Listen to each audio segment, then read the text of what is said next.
Welcome to Compass Points, the weekly podcast for CompassKnox.com.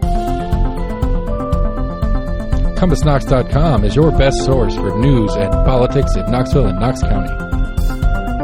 If you'd like to learn more about the topics discussed on today's podcast, go to CompassKnox.com and subscribe for in-depth coverage and much more. Welcome to Compass Points, a podcast about Knox County and Knoxville government, politics, business, education, and just about anything else that strikes our fancy. I'm Scott Barker, the editor of Compass, and we're a subscription-based website and newsletter where we report on all these topics and others. You can find us at CompassKnox.com. I am joined, as always, by Compass co-founder Jesse Mayshark. Jesse, how was your Thanksgiving? It was good. It was good. A lot of family, a lot of food. The only shouting and crying came from the only 4-year-old who was present, so the emotional outbursts were generationally contained. That's always a good thing. That is good. How was yours? It was okay. We did our relatively new tradition in the last few years is to actually go out to Thanksgiving dinner. We have a very small family now, and so we went out. The plus on that is you don't.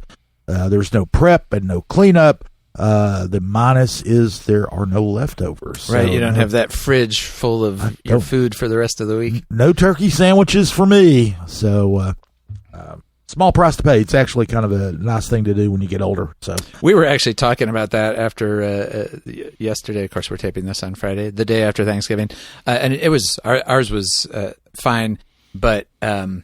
Of course, it is a lot of work. My wife and I have been hosting the last few years, and you kind of reach a point where you wonder, would everybody be just as happy if we just went out for Mexican or something?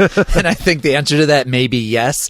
So we might look at something like that next year. Yeah, well, we went. I hate to plug somebody, but go ahead. But we went to. Calhoun's, but out in the hinterlands, not in Knoxville, but in the hinterlands, they do Thanksgiving buffets. It was very nice. They had smoked turkey. And when you say hinterlands, are you talking like Turkey Creek? Or? In this instance, it was Oak Ridge. Oak Ridge, okay. But they also do it in Loudon. We've gone there too. But that's nice. It's on the lake, or it's on Melton Hill Lake in Oak Ridge, and they do smoked turkey and brisket and prime rib and all the good meaty stuff, the stuff that you don't like. Yeah, the stuff that I mostly although they do have. I like their spinach Marias. Yeah, good. And they have that. They also have spinach. They also have scallop cakes and shrimp and fried catfish, which is one of my favorites. Yeah, so, me too. Anyway, so I ate too much there, and but like I said, the great thing was finish up, get up, and walk away from the table, and you go home to your nice clean kitchen. Absolutely. So anyway, that's. But we've got a small family. My sister and her husband, me and my wife, and her stepdad and her sister and brother-in-law. So that was about it. So And so it was good. It was good. It was still lots of good fellowship with the family and all that good stuff. So, and we are taping this, as Jesse just mentioned, on Black Friday. And Jesse, you are in black. That's right. Good. This is my gesture toward the holiday. I'm wearing a black turtleneck and black sneakers. Yeah, you look a little German, actually. But that's I was going to say it's very Steve Jobs going on. But we are in Barbarian Productions Studios, the opulent studios here, with Lord Seth Barber, who is our producer. Seth, how are you? How was your Thanksgiving? I'm well. It was great. We have been hosting most of the family for the last couple of years, just because we have the most room, and I like to cook for people. That's one of my favorite just things to do. I like to cook for people. It makes me happy. But I had this is the first time it's ever happened to me. We had a +1 bring a +1. So we had one of my brother-in-laws has a buddy of his that he's brought out a couple times over the last couple of years because he doesn't have any family locally. They're like, yeah, sure, whatever, great, absolutely. And then that guy brought a buddy of his that just moved to Knoxville and had nobody to hang out with. And it's like, okay, well, not a problem. And he was it was fun. They were a couple of it was interesting. Brought a new set of conversations and stories and where you're from and stuff like that. So it gives everybody in the family a chance to tell their favorite stories that everybody else in the family has already heard like 15 times. But like, here's a new person you can tell them to. Exactly, the best kinds of stories. Yes. But yeah, and the weather's great, and we got a crazy important football game this weekend, which is weird. It's weird to have this last weekend in UT football to be like pretty serious implications from coming. Well, out and it's especially weird for the UT Vandy game, where it's UT that has the opportunity to play spoiler here against Vandy. Like, if anybody has a chance to play spoiler in that game, it's more often Vandy than UT. Exactly. And so we'll see. I'm for my own. I did a future bet. I like to do future bets at the beginning of the year. Vegas said that we would win 8.5, and I took the over. So we are at 8 right now. I need this one to get to 9 for the regular season. So I'm just for no good reason at all, I'm going to pick Tennessee to win this weekend. Well, my big two things. My big question after what you just said is, if you like cooking so much, why do we not get a buffet when we come here on Fridays? Well, that's a production issue because especially with rich foods that I like to cook, it ends up getting real phlegmy and gross on the microphone, and nobody wants to hear a lot of that for the 30-45 minutes while we discuss the news. Okay, yeah. Oh, okay. Well, the other thing was, that's a lie, and I just it's Friday morning, and I am turkey hungover personally. I don't know about how you guys are handling. So this morning specifically, there's no cooking going on for me right now. Well, you mentioned the Tennessee Vanderbilt game. Of course, this is going to drop on Sunday, so the outcome everybody already knows what happened. And of course, with me, I've got the big Alabama-Auburn Iron Bowl, and so we'll know if. Is there a way that they can both lose that? Yes, actually there is. If they no, actually there's not, because they do the.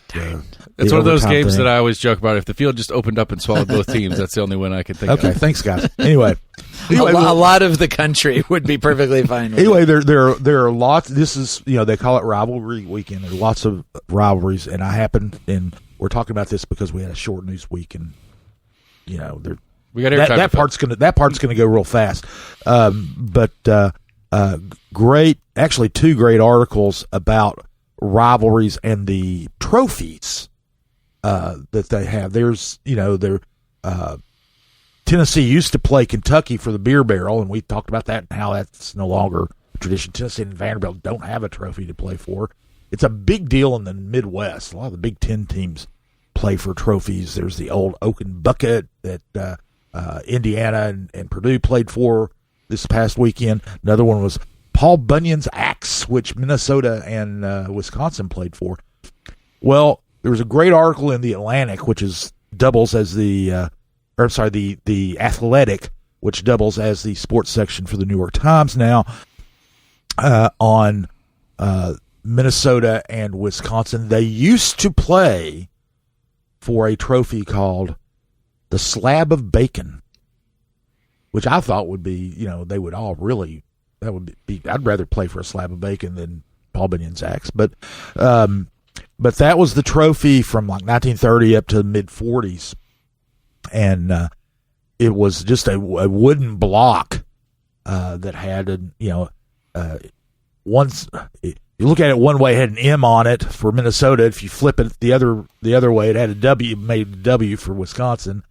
And so not actually edible. Not actually edible. No, it was made out of walnut, I believe. It's a wooden trophy, and but the whole point was, you bring home the bacon. And in 1943, Wisconsin won, but did not give for various reasons, the crowd storming the field. They did that then too, and things like that. They didn't give the trophy to Wisconsin to Minnesota that year, and it disappeared for years and years and years. And then in the early 90s, they sent it. The University of Wisconsin sent an intern to clear out a storage room where it was a pack rat storage room, and he ran across it, and it was kind of an interesting thing. He ran across the thing, and the interesting thing was it'd been missing since 1943. But one of the things that they had done is on the back side of it, they had written out the scores of the games, and the scores were written up through 1943, of course. But then they also were written through 1970. So somebody knew where it was. Somebody at the University of Wisconsin always knew where it was. And so, but they, since then, Paul Bunyan's axe has been the beloved trophy. And so the University of Wisconsin has kept the slab of bacon and stuck it in their trophy case in their athletic facility there. There's another one. I won't go into detail on this one, but there's another trophy, a really weird one called King Spud that Idaho and Idaho State play for. It too was missing for a long time. Actually, still is missing. It is possibly the ugliest trophy I've ever seen. Anyway, yes, it is shaped like a potato. Yes, it's got a face carved into it, like the Man in the Moon thing. Remember the old one of the first movies.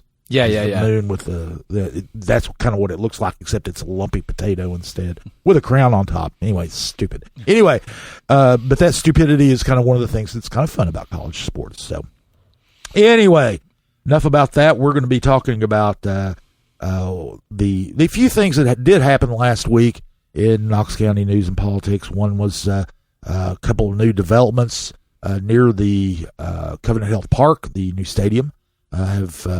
Are in the works. We'll talk about them briefly. The Knox County Schools have made some big gains in educational accountability. We'll talk about that a little bit. Former Mayor Randy Tyree, who was the mayor during the city of Knoxville mayor during the 1982 World's Fair, passed away this past week.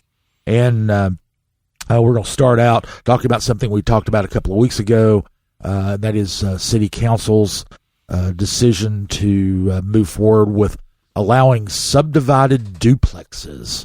That's what we call them. They've got another name that doesn't tell you what it actually is. But they're single-family attached dwellings, but that doesn't tell you that what it actually is a duplex where you can have, instead of a single owner owning a duplex, you can divide the duplex down its common wall and the land underneath it, and then have two owners of the units if you so desire. That basically splits these lots in two to make them smaller lots than they would normally be allowed in those zones.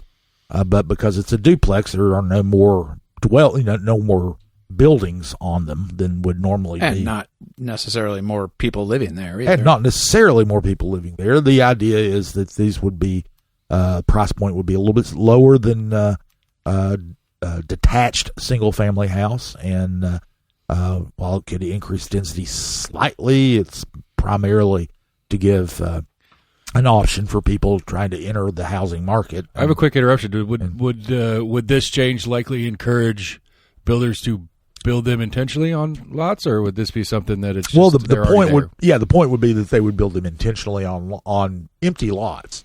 Remember, this is in the city of Knoxville. There aren't many. Right. This is mostly going to be infill construction. Infill construction, and it received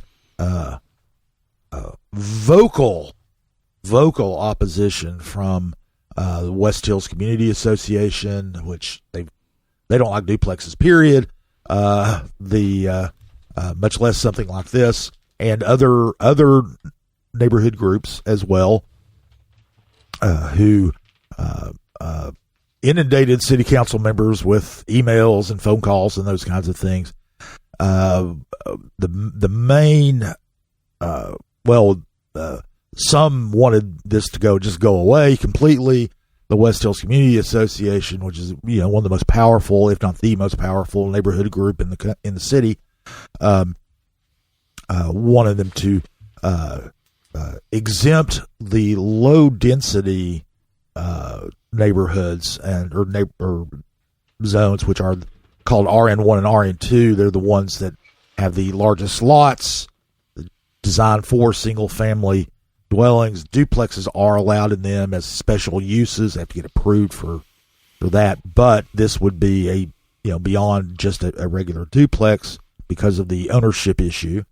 They didn't have the votes to get it the whole way. So Lauren Ryder, who represents the 4th District for another couple of weeks, proposed a compromise to exempt those low density areas, RN1 and RN2, which make up almost 80% of the property inside the city of Knoxville. So right. So by exempting those, that's really limiting the reach of this. Yeah, this now can go to places where you can build townhouses and larger apartment buildings and those kinds of things. One thing that makes me curious, thinking about the objections to it, because these are neighborhoods, as you say, where in fact there already are duplexes in a lot of places, and also you can build a new duplex with, use on use on review, which right. A lot of people don't really get what. Right. But it's not on review. Right. You have to get permission. From you get the planning permission. commission to do it. And a lot of times when neighborhood associations have concerns about density, among the things that they're concerned about, because density often means rental housing. Yeah. And the duplexes that exist are often rental housing. At least one side of them are just about always rental. Maybe owner occupied on one side, the other side rental. But so it's like these are people who are already, in a lot of cases, in the neighborhoods, and you can build this kind of housing in those neighborhoods. The concerns about, having a lot of rental housing in a neighborhood that you often hear from what I'm going to call sort of the NIMBY crowds, have to do with, it gives you a much more transient population. People come and go, It doesn't create as stable a population and so forth. So it seems like being able to actually convert those to owner-occupied properties rather than rental properties might be preferable from that standpoint. So it's kind of curious to me that, they're making it's like they often don't want renters. And here's a case where, you can change some of those renters into owners, but they don't want that either. Yeah, it was funny. Funny, shouldn't say that. Interesting that Councilwoman Seema Singh, she went off on the West Hills Community Association at the meeting. She basically said, "Hey, I've got after this, I've got one more meeting." She's term limited, and so she won't be representing the 3rd District anymore. But she's of South Asian descent, and she went off on West Hills, basically saying, okay, when I hear we want to preserve our neighborhood integrity, that means you don't want people who look like me to move into your neighborhood. Yeah. She said that was what it was in the 70s when her family moved into. She didn't live in West Hills, but lived in the West Hills area, and she made the point that these would go on basically empty lots, infill housing, and there are very few empty lots in West Hills, so that the one of the neighborhoods that would be least affected by this is one of the ones that was the loudest in their objections, and she has a point. Yeah, now this is very much in line with West Hills in general. I remember when I was at the city and we were working to pass the short-term rental ordinance to try to figure out how to deal with Airbnb. West Hills was one of the neighborhoods that was most organized against allowing any form of Airbnb, and basically you're going to destroy the integrity of the neighborhood. We're going to be overrun, and here we are 10 years later, and I don't know, maybe there have been some issues with the occasional Airbnb somewhere in West Hills. I don't know it's been an issue at all. I don't think it's destroyed the neighborhood. I mean, there is this sort of like NIMBY neighborhood group mentality that you run into where sort of like every single thing is right on the verge of apocalypse. Yeah. Well, on the other hand, Councilman Charlie Thomas, who represents the 5th District, your district, as a matter of fact, said that the neighborhood associations in his district were against it too. Your neighborhood association, Oakwood, Lincoln Park, and I believe he said Norwood, and there was one other that his name, I can't remember which one it is off the top of my head, all were opposed as well. He was making the point that it's not just the more affluent neighborhoods where you have the big lots. Now that's mostly RN1 in West Hills, where those allow the largest lots and the biggest spaces between houses and that sort of thing. But as you know, Oakwood, Lincoln Park, and Norwood are smaller houses, smaller lots, and they were against it too. And so, but anyway, there was really as Ryder mentioned in posting after the vote, that really there weren't going to be enough votes to get it passed to apply to those areas. So, to get something passed at all, did that. Now they're also going to get the Knox County Planning Commission, and primarily the planning staff, the Planning Commission, to take a look at more specifically allowing this in those two zones, those two low density zones in the future. And so they're going to take a look at that. And a lot of that kind of breaks down into the design guidelines and how, setbacks and curb cuts for driveways and those kinds of things. So, which they had those in this, but I think they want to, talk about it, being tailored more specifically for RN1 and RN2. And that's no guarantee that whenever this comes back up, if it ever comes back up, you can guarantee that the West Hills Neighborhood Association will not want it to, or Community Association will not want it to apply to them, and many of these other groups as well. So. Yeah, and I think that even this is a very small thing. Either way, you're only talking about a tiny percentage of properties in the city and in these neighborhoods. But it just highlights that for all of the talk about, we need more housing, we're in a housing crisis, we need to provide more options for people, there is still a tremendous amount of resistance in a lot of parts of the city, certainly in a lot of parts of the county too, to anything other than the building patterns of, the past 80 to 100 years or so. People are very wedded to the kind of like 20th century Euclidean single family zoning, and that's a hard thing to make even small incremental changes to. Yeah, I mean this is a even less than the middle housing initiative where there have been a few that have been built in neighborhoods, the middle housing types that have been built, which are duplexes and triplexes and fourplexes. We've talked about these ad nauseum as well, which there's been a little interest in a little bit of construction, but not a whole lot. And this would be even less.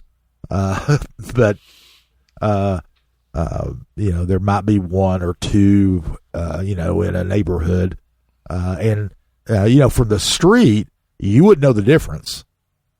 Like we said, these are already allowed in RN1 and RN2 and in other zones as well. But, as a special use, getting permission to do it. But you look from the street, it still just looks like one duplex.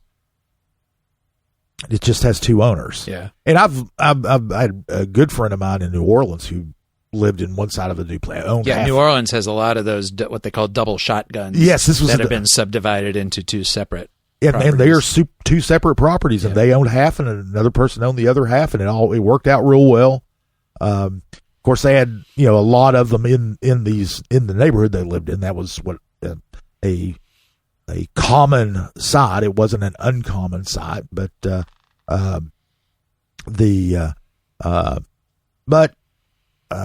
now at least, these will be allowed in all of the zones that are medium to high density now. They just won't be allowed in the low density neighborhoods, as we speak moving forward. Anyway, the sad news of the week was former Mayor Randy Tyree passing away at the age of 85. He was the mayor during the 1982 World's Fair. That is his. He served 2 terms. He was a Democrat in a Republican time, and who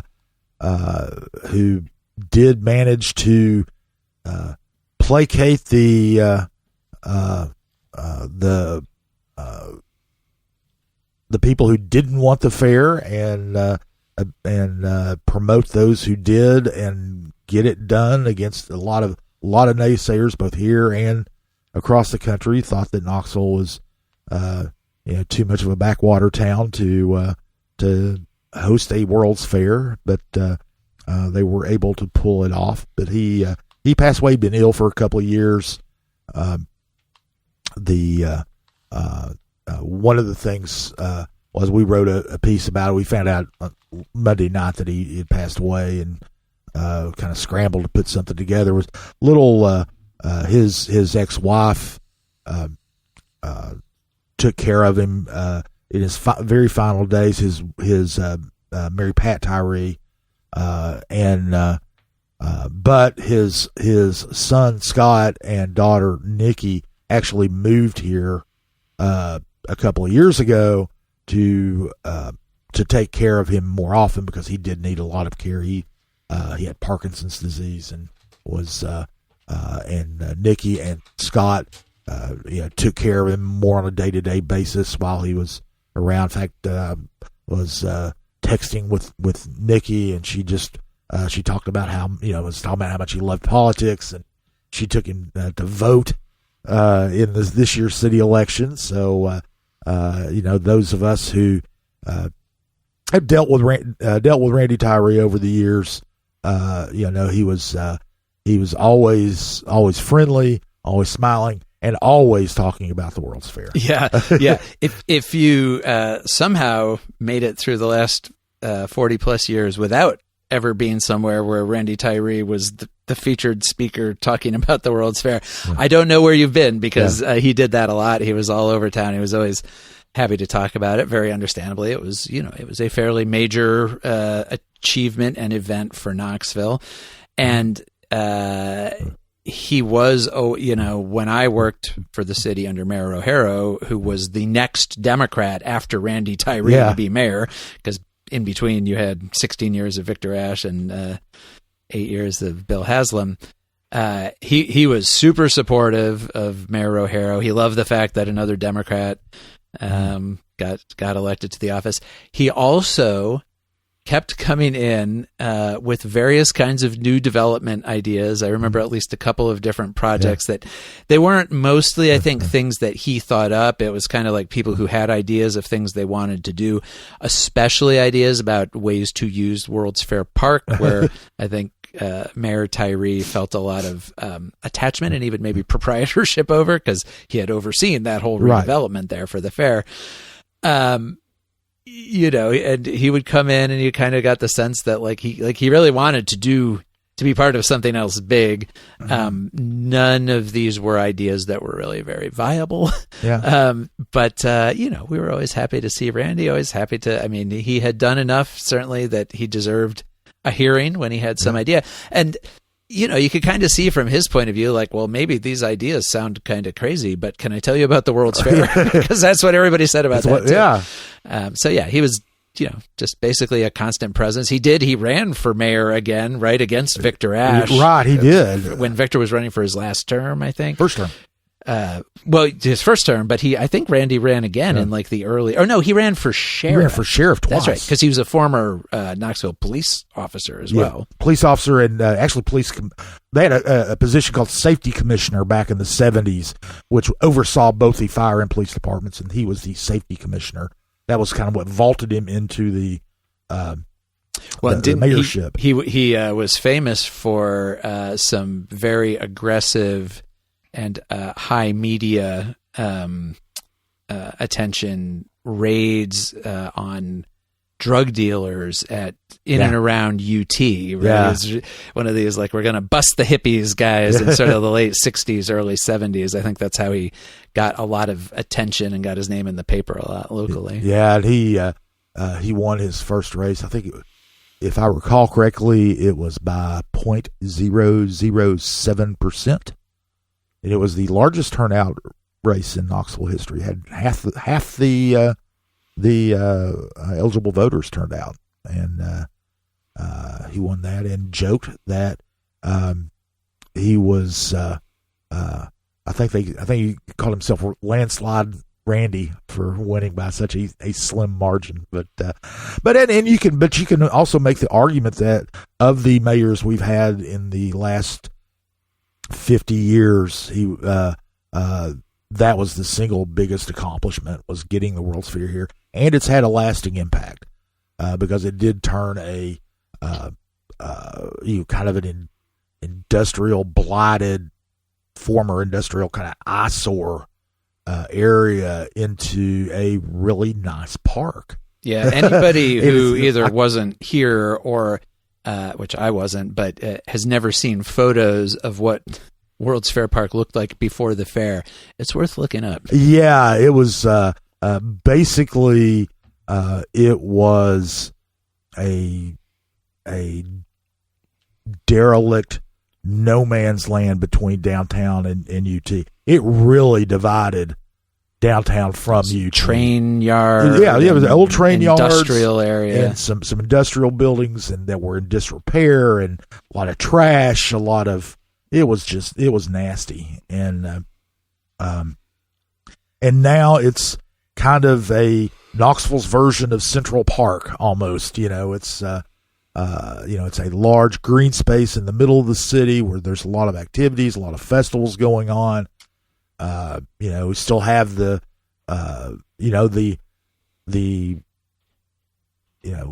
Knoxville's symbol now to the world is the Sun Sphere. And love it or hate it. It is ours. It is the symbol of this, one of the primary symbol of the city of Knoxville now. And I will say, when you're driving down 275 toward downtown, and suddenly there's the Sun Sphere right in front of you, you're in Knoxville. It's still, it's definitely it's a landmark. Well, yeah, it's one of those things that if you didn't have the Sun Sphere, you wouldn't know if you were in Knoxville or Winston-Salem, North Carolina, or I just popped that into my head because that's a city I've been to that is kind of, I don't want to offend anyone from Winston-Salem, but it's kind of, it's a city, sort of early 20th century industrial city. Not immediately recognizable as Winston-Salem, but it's there's nothing to. There's no Capitol building, there's no Sun Sphere, there's no anything that really stands out. Nashville has the state capitol. It's got the Parthenon. Memphis has the pyramid, which is odd, but it has it. And I would kind of say that the Sun Sphere is similar to the pyramid in Memphis. Is why is it here? And it's our Eiffel Tower. But it is. And anyway, Tyree was even those who were his political I don't know about the political opponents back in the day, but a lot of the people who were not like you said, he was a Democrat. He was very proud to be a Democrat. Republicans liked him too. He was a very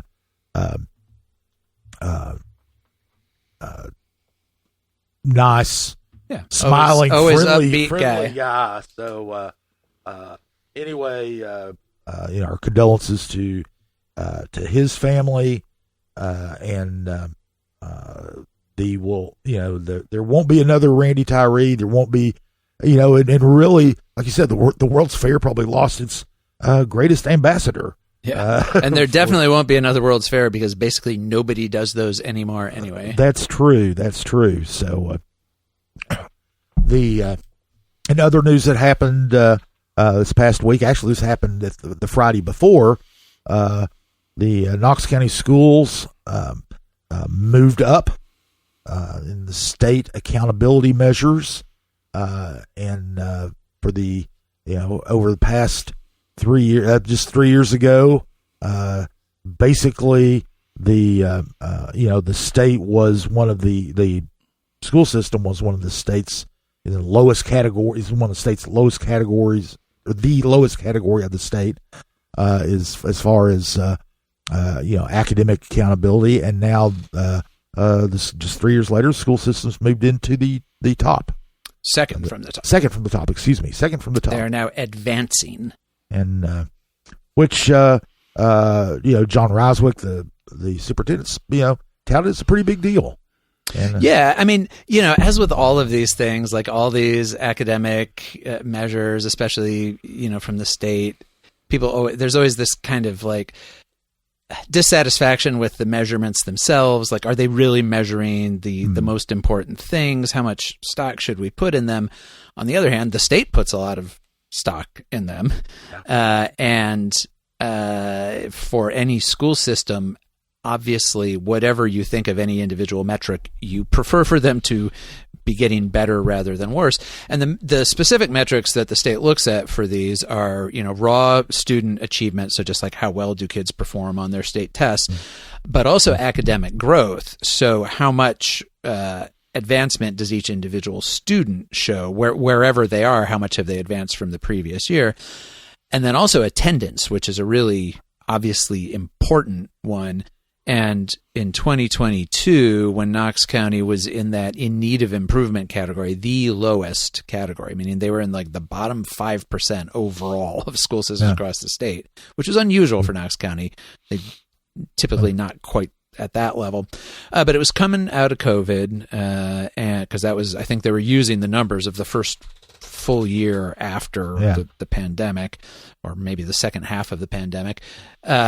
It was also when Ryswick had just become superintendent, like he was hired as superintendent, and then those numbers came out, 6 months later. And so they were kind of measuring things that had happened before he actually had become superintendent. And it was, it was a test for him early on in his tenure to have to come out and say, well, we've got work to do. And that's what he said. And he said, we're going to have to address all these things. The specific areas that Knox County had been struggling in were less the student achievement side than the academic growth and attendance. And so I think they focused a lot on both of those over the last few years. And the next year after that, they moved up to the sort of middle category of satisfactory, which is where they've been for the last 2 years. And Ryswick had said that, he wasn't satisfied with being satisfactory and they were going to keep working at it.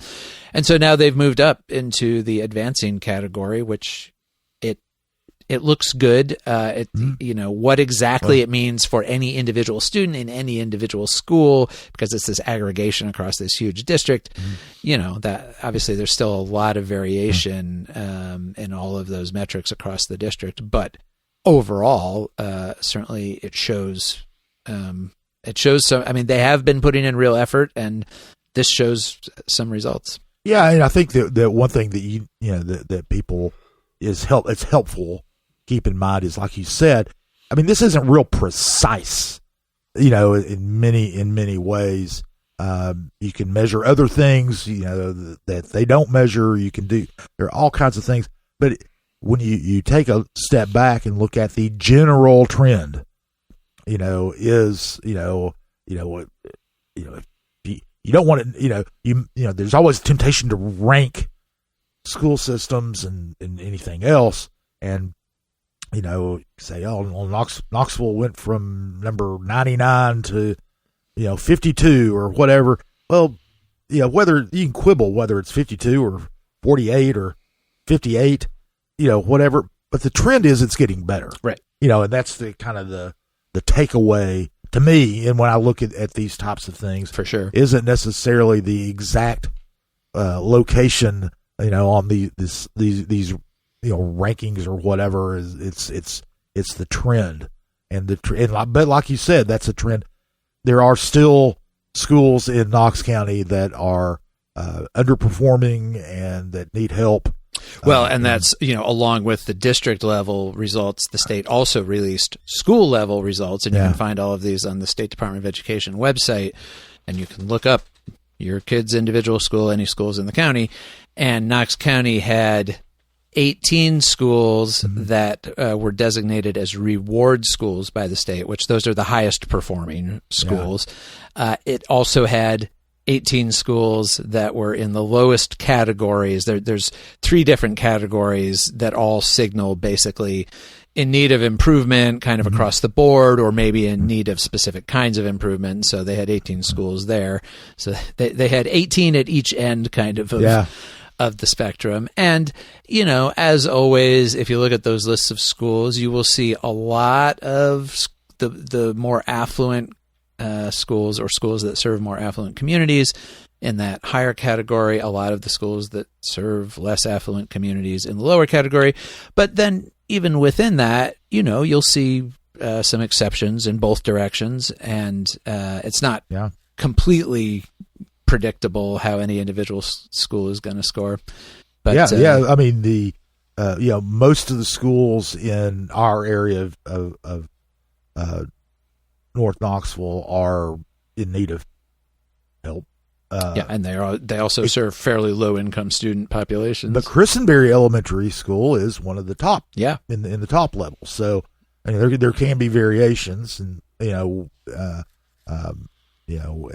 then one thing that has happened as well, and this happened a few weeks ago.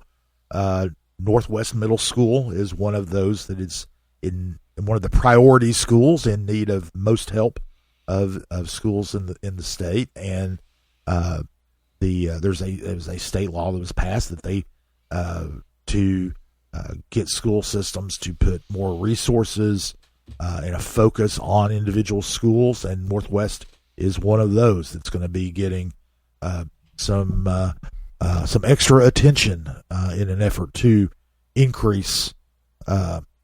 Right, which of course is how you would hope that these kind of rankings get used, that the schools that score lowest aren't singled out for punishment, but are singled out for resources, which is often what they need. Oh, absolutely.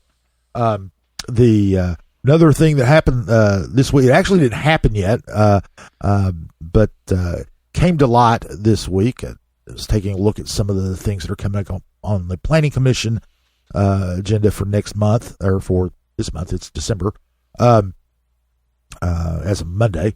Anyway, there are apparently two developments planned for the area just right around Covenant Health Park, the baseball/soccer/ multi-use stadium in at the edge of the old city. There's a small piece of property kind of south of the end of the left field line. It's across from the city's open air plaza to the west of the stadium. Small piece of property. If you visualize this, there was a convenience store up on Summit Hill Drive.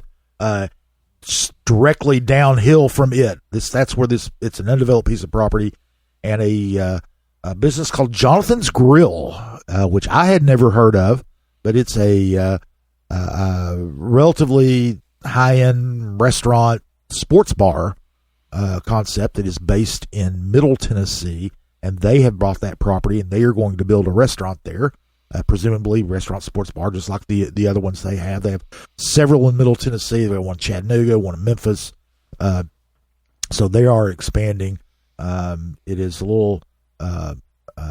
They don't have a lot of information on when they would get started. Probably next year. Probably the end of next year. They're thinking about breaking ground. But they are. They need to get a rezoning from the Planning Commission or in the city of Knoxville. So they're going to be going in there. Now that's another purveyor of sports bars. Aubrey's owns property on Caddy Corner across the stadium. So there might be they also own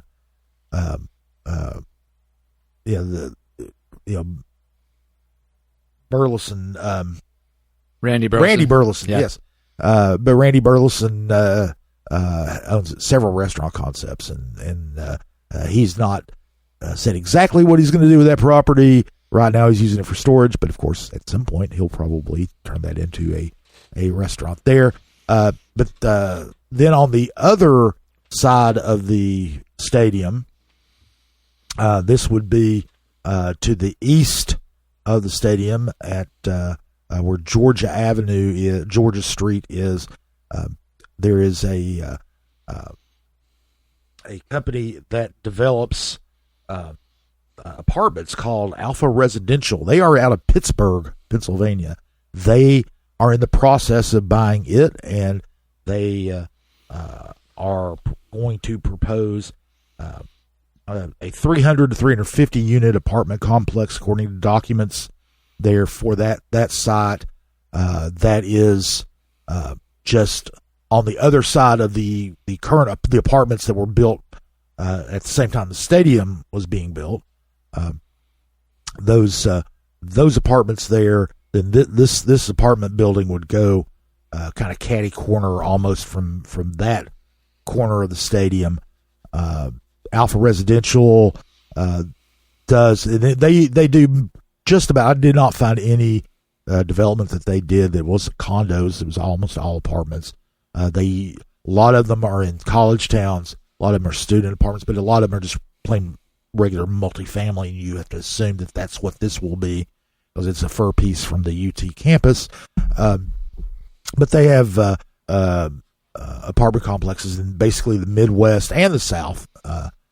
They have some in Memphis, and Nashville, and in Texas, and Ohio, and Pennsylvania. So anyway, don't know. I mean, they also need a rezoning for their development. Don't have any other. They did not return phone calls about trying to get more information about what their plans are. And really, they don't need to give you plans when they get a rezoning, because rezoning is for any use within that zone and not just a specific use.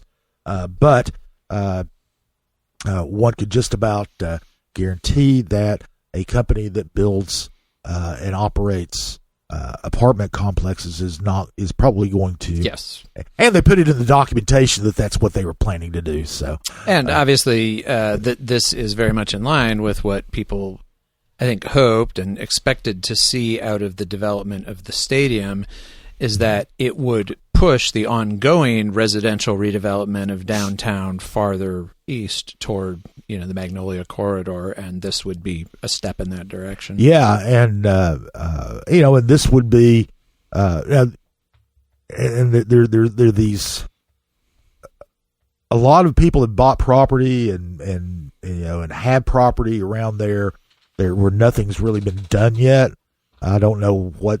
I guess maybe they're waiting to see how successful the stadium's going to be. And, there are market forces that I don't understand that they are going to. For instance, Georgia Street, where this development's going in, is basically a cul-de-sac off of Willow that ends right there on First Creek. And there are 3 other parcels on that property. All 3 of those are owned by David Dewhurst, who is the godfather of downtown redevelopment, and he has said, "Well, what I develop, which is residential things." He said, "But you don't have any plans for it yet." So that's one of those properties that they're there.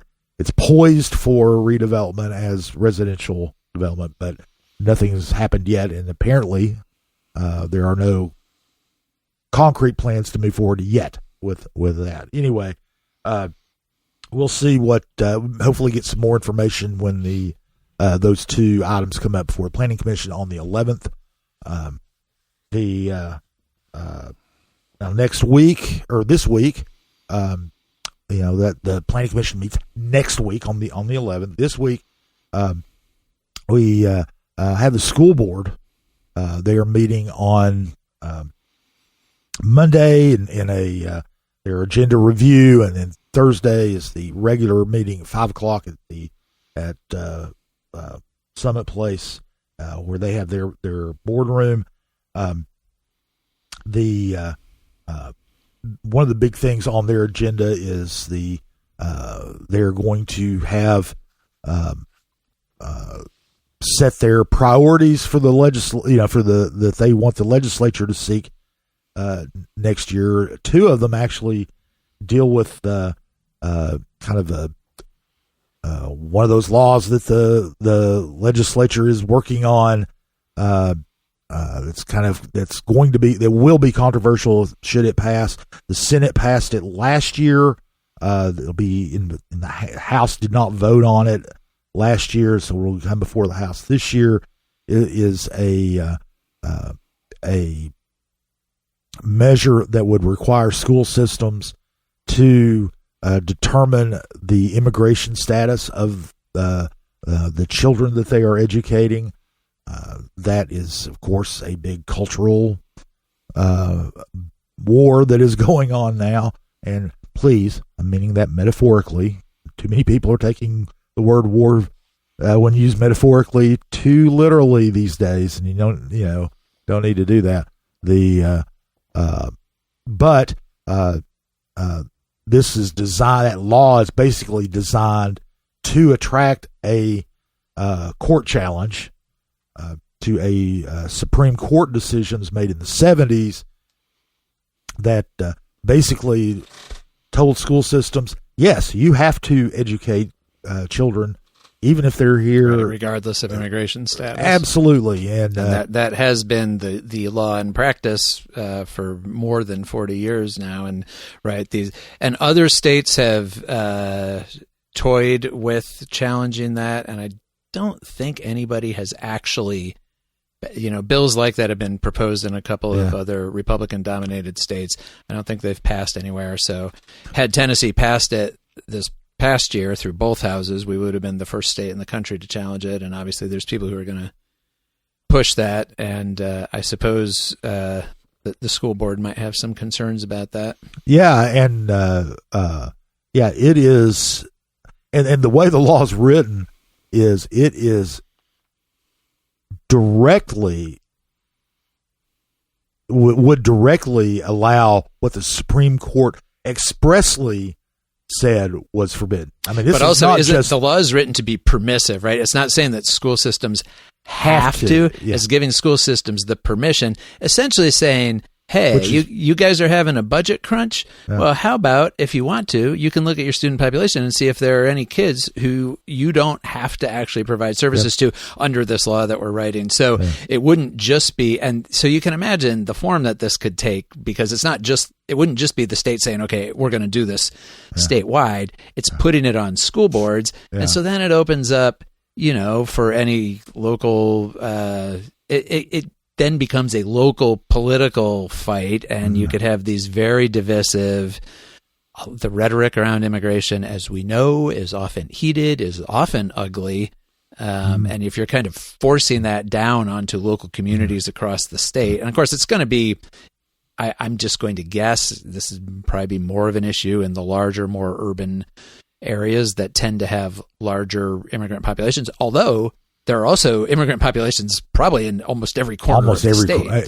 And so you're kind of, if the law passes, you're kind of setting up, you're like encouraging these really nasty fights, community by community, all the way across the state. Yeah. So anyway, that is one of the things they'll be talking about.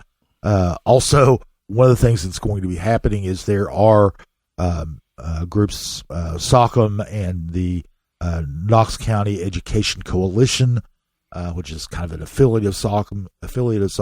They're going to be organizing a protest at the school board meeting, wanting to get them to include these measures, opposing the state law in their legislative priorities. They're going to be doing that on Monday as well, and they're going to be speaking at the meeting. So it's going to be discussed. It's going to be a big issue at the meeting on Monday. Also, one of the other things that they're going to be talking about next week is the charter school evaluations are in. They'll be discussing them. We're two charter schools in in Knox County. Emerald Academy is the oldest. They got a fairly clean evaluation. Knox Prep is the other one. They had some issues during the year. They've, according to the documentation that the school board is going to be looking at, have resolved most of those, but it was not as rosy as the one for Emerald Academy. Anyway, they're going to be looking at those and looking at whether to approve those. Right, because in the case of Knox Prep, they're looking at, because they're only in their second year now, and so they're really, this evaluation is essentially of their first year of academic, where they only had one grade level enrolled there. Yeah, and now in one of the things is the evaluation is acknowledged as the first year, and most of the issues involved were not academic.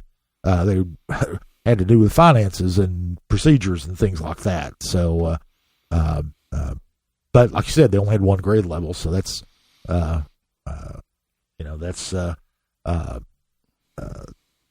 of these things. And it's almost to be expected that the first year there would be some issues there. I mean, nobody comes often.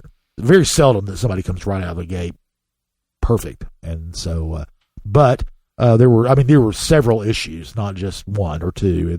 There were several. So anyway, they'll be discussing that and voting on it Thursday. Thursday at 5 is the voting meeting. They're going to be discussing these things, or many of these things, on Monday. But Thursday is the actual voting meeting, and we'll be covering those things. And we also have Christmas celebrations beginning. That's right. We are solidly into the Christmas season now. Everybody who spent all of October and most of November complaining about how it's too early, well, you can't say it anymore. Like, Christmas is here. Just deal with it. Hey, you're talking about me. Yeah, but anyway, on Monday, the county is doing their lighting at the Cove. Cove at Concord Park. Yeah, Cove at Concord Park, and that's one of their big events for the holidays. Mayor Glenn Jacobs will be out there handing out what he calls Christmas canes. That's canes with a Kanes, after his wrestling character Kane. Oh boy, that's a lot of fun. Anyway, he'll be doing that. Then on Friday we have the Christmas parade that in downtown Knoxville, held every year, that WIVK puts on. And so that will be, obviously downtown will be shut down around Gay Street for a few hours while the parade goes on. Santa will be here and all that good stuff. So. I'm be at that parade too. And Seth, isn't there another parade that you want to tell us about? There is. We are the Rocky Hill Christmas Parade, which has been one of my favorite little traditions to do around in my neighborhood, is on Saturday in the evening hours. It's a great little parade. It's a big parade, but a short distance, I suppose, would be a better way to put it. But it's like, the festival part starts at like 3:30. I think the parade steps off at 5:30. Just goes down this little stretch of Morel and takes a turn onto North Shore. And we are participating in it as the production studio, as well as all of my production studio assets, concepts. That's right. We're going to be out there doing some sort of live podcasting. I don't know what to call what we're going to be doing there. It'll be live taping. Live. I think you nailed it, Scott. I think it's a live recording. I'm not gonna stream it live. We're gonna come back and squeeze it together because there'll be a lot of dead space and stuff like that. But it'll make it, hopefully just some light checking ins with some of the different politicos that tend to come out to this parade. I don't know. We'll see if it gets serious. Any serious questions? Because we have an exciting session. Can we make a naughty and nice list of local politicians? We can. Do we want to? We can maybe we can do it, and we just keep that between ourselves. We don't put that out to the public. But yeah, I love the Rocky Hill Parade. It's been one of my favorites. But and then my other concept is one of my bar restaurant down in Happy Holler. We're going to be at the IVK Parade as well. So, which I'm scared to death of because I got to drive that one. So I am the float driver. Watch for small children. Yeah. What Jesse's saying is watch your small children, because if they get in my way. Right, because here comes Seth. And then one thing about the parade, the downtown parade, the city's parade, is that this year it's going to, goes down Gay Street and has ended right at the end of Gay Street there around Depot. And this year it's going to turn and go down in front of the stadium. Yeah, I was reading through the instructions on that, and I've got to do some. I'm gonna make a point to just go drive the route at some point this week, because the way they say it, depending on the length of your float and stuff, they're saying you can just go ahead and go straight over the viaduct and you go home from there. Yeah. Because if you have a longer float and stuff like that, try to make that turn onto Jackson. Down Jackson would be kind of tough. Onto the ramp, no less. Yeah, that's a tight turn without anything hanging off the back of your vehicle, and so we have a 20 or so foot trailer that's part of this, and so we might be ending the parade there and just going straight. But I really want to make the turn. It's just it's not a good turn for that. So we'll see. Well, whether you are able to make the last leg of that or not, that will be it's always one of the highlights of the Christmas season, as is the Rocky Hill Parade and the lighting at the Cove. So we'll be doing that next weekend, and until next week, that's all we have. I want to thank you, Seth, for your production work, and thank Will Wright for his providing music. Jesse, time to say goodbye for another week. Adios. All right, we'll see you next week. CompassKnox.com is your best source for news and politics in Knoxville and Knox County. If you'd like to learn more about the topics discussed on today's podcast, go to CompassKnox.com and subscribe for in-depth coverage and much more.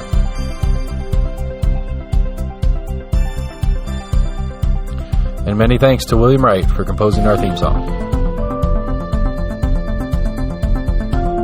Compass Points is a partnership of Barking Shark Media and Barbarian Productions, and recorded by Lord Seth A. Barber at Barbarian Studios, Knoxville, Tennessee.